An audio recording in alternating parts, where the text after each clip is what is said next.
Hey there, kids. This is lesson 13.1. Let's take a look. All right. Well, the first one up here says convert 4 centimeters to some number of millimeters.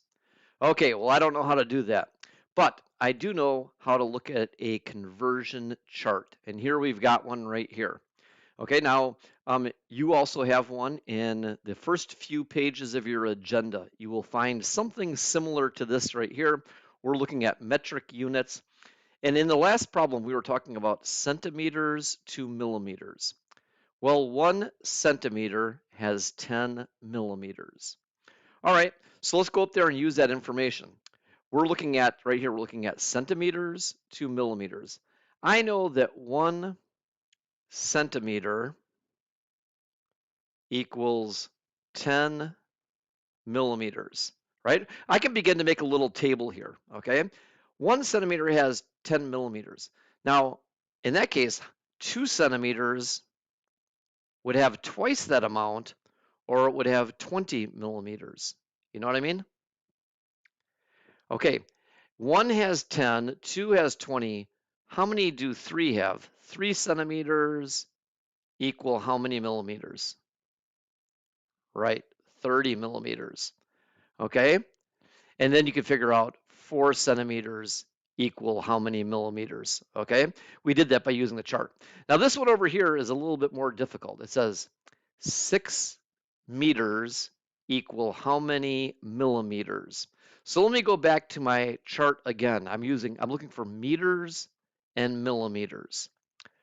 Okay, well, it tells me that 1 centimeter has 10 millimeters, and it tells me that 1 meter has 100 centimeters, but it doesn't tell me how many millimeters are in a meter.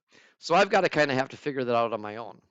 Okay, I know that 1 meter has 100 centimeters, okay? And I know that 1 centimeter has 10 millimeters. So I could do something like this.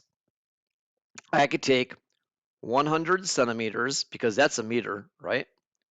100 centimeters. And I know that each one of those centimeters has 10 millimeters in it, right? The first one has 10, the second one has 10, the third one has 10, and we can keep going and doing that 100 times. Now, instead of making a big long list like that, we could just go 100 times 10, okay? Well, 100 times 10 is 1,000, isn't it?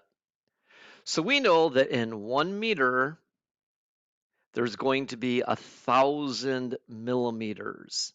Okay, let's use that information. We go back to the problem again. So I just told you that in 1 meter, there's 1,000 millimeters. Okay? Okay, well, if there's 1,000 in 1, how many are in 2 meters? Yeah, twice that amount, right? So that'd be 2,000 millimeters. They're really tiny.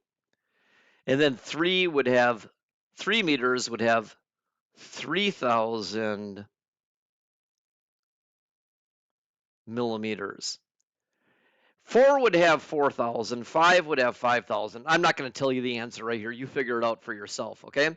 But here's the thing, is that in the front of your agenda, there are conversion charts, and you're allowed to use them, okay? You can look things up, but you got to know how to use them, all right?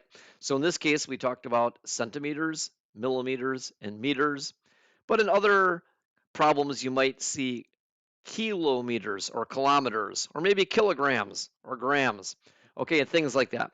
Metric is very nice because it's all based on the number 10, and everything is really easy to use. Tens, hundreds, thousands. All right. Well, anyway, there you go. You kids go figure out these two. If you need help, come and see us. We'll help you. Talk to you later. Bye-bye.